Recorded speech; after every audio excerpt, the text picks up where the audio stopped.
Пичове, положението с реката е много зле, супер ниска е и е кристално бистра, все едно в басейн.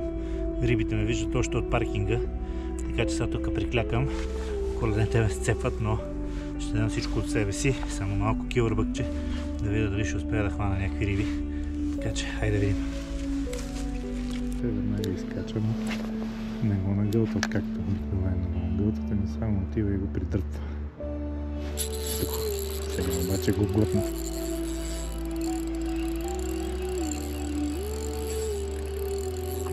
Да, го изгълта до нямаш кефал, който имал среща с кормораните в бистрата вода.